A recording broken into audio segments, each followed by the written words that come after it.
It's amazing. I mean, he looks 25. He looks remarkable. Yeah. Oh, no, and I was going to say, man, people give up. How you can give up on Tom Brady? We see what he does. For sure. When I want a chef, I don't want no young chef. I want an old chef. I want somebody that's been in the kitchen for years. Brady done been in the kitchen for years. And soon as they go 2-2, now they worried about Brady. You got B left. You got Todd Bowles, who's a defensive guy. Speak about the defense. Yeah. I've seen him run defenses. Right. You got Bruce Arians still in the building. Right. I like to go off with that age, and I think they'll figure it out because they have so much experience. Brady's back. The team was happy to have him. They know that there hasn't been a quarterback that has been yelling at players, coaching them up during practice when Tom was gone. Now that can resume. As Tom Brady gets going, I expect this team to get better toward the end of the season because that's the trend. But somebody like Fred would know better than me. Fred, when you played with Tom Brady and you were in New England, what were some of the things you saw him do throughout the year to help the team get better? I mean, Tom is a leader. He's going to always be there for you no matter what. He banged his shoulder up, got up, he had to lead the team. In the NFL, you got to be B to B plus at quarterback, and there are a lot of teams that aren't, and Tom Brady is seeing it. And I believe this is at the heart of the Giselle Brady stuff, according to all the reports. He wants to play. She wants him out. And Tom is looking around this league, and you heard his answer. It's a lot of bad football, and I'm still great. And this roster's great. It's always nice to have Tom back, man. His presence is different. Just the leader that he is, the type of guy he is. It's great to have a guy like that back, man. I'm sure he's ready to work like today. He came back ready to go in, pick up where he left off and leading the guys on offense. Steve, Brady obviously has 1,000,000 years of experience, but what becomes too much even for the GOAT to overcome at 45 years old?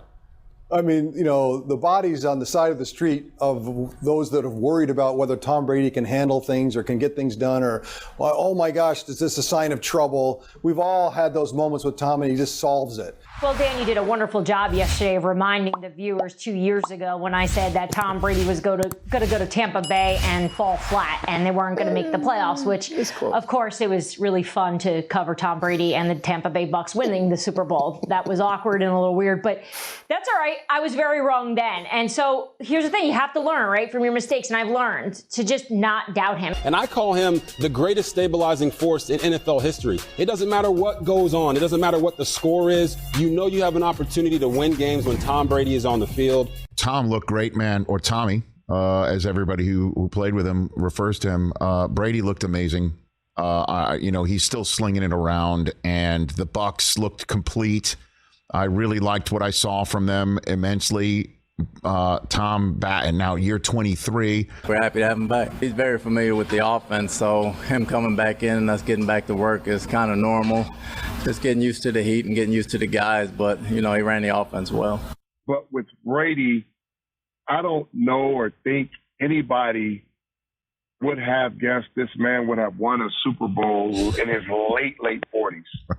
Outside of the people around him who sees the regiment, who sees the hard work and everything that goes into it. What are you seeing when we're talking about the 2-2 Bucs? You heard Brady say bad football. Yeah, well, first of all, I feel like Tom Brady got in a DeLorean, right, and knew what was going to happen Thursday night, and that's why he talked about bad football, because it was the worst football we'd ever seen between the Broncos and the Colts. So he was kind of having a premonition there. But for me, when I look at the Tampa Bay Buccaneers, offensively, they just got going last game with Mike Evans. Tom's looking around at this league, and he realizes we're making a lot of coordinators, head coaches who aren't Denver.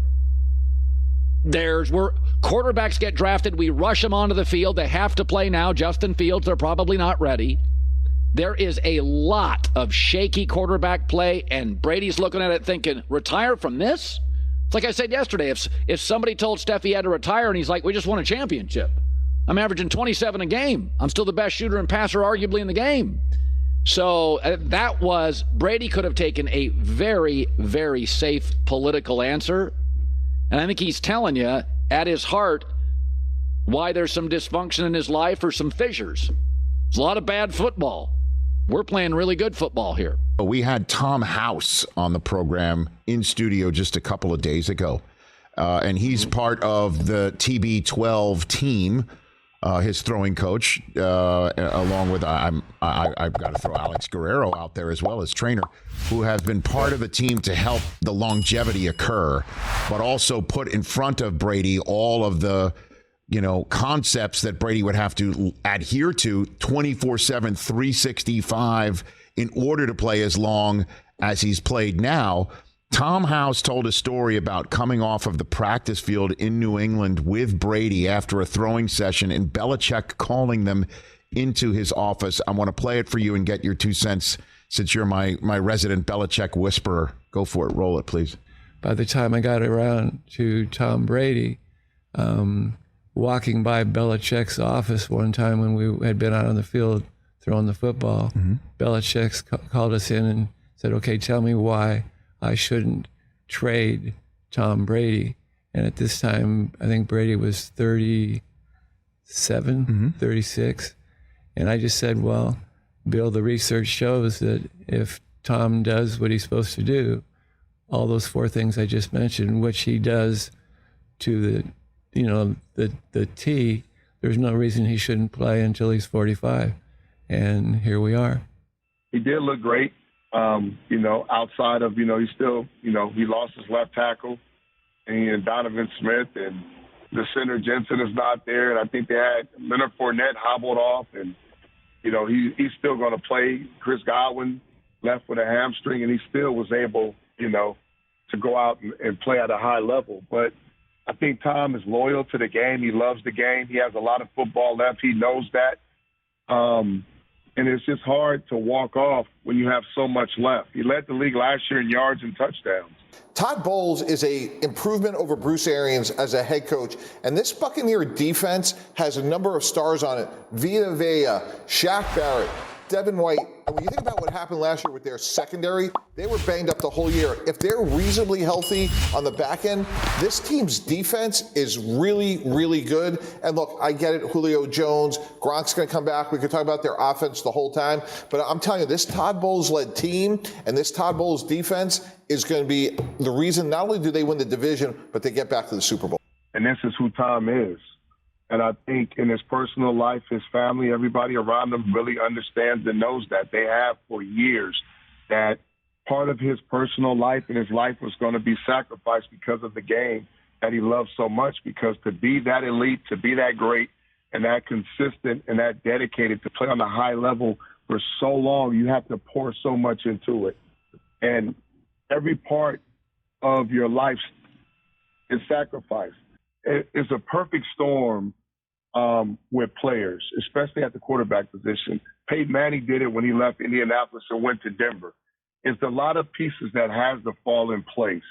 Management, ownership, coaches, impactful players around you that can help you to where you're trying to go, your health.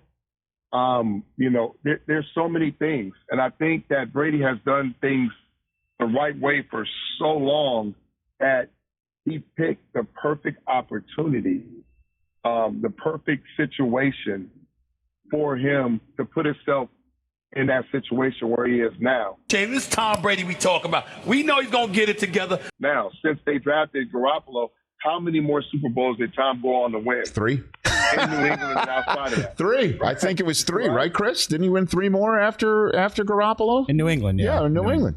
Yeah, that is there you go. I mean, so hey, they all bet on Brady for a few more years, and they all did pretty well. I know. Thank you for watching, and please like and subscribe as I post a new Tom Brady video every day.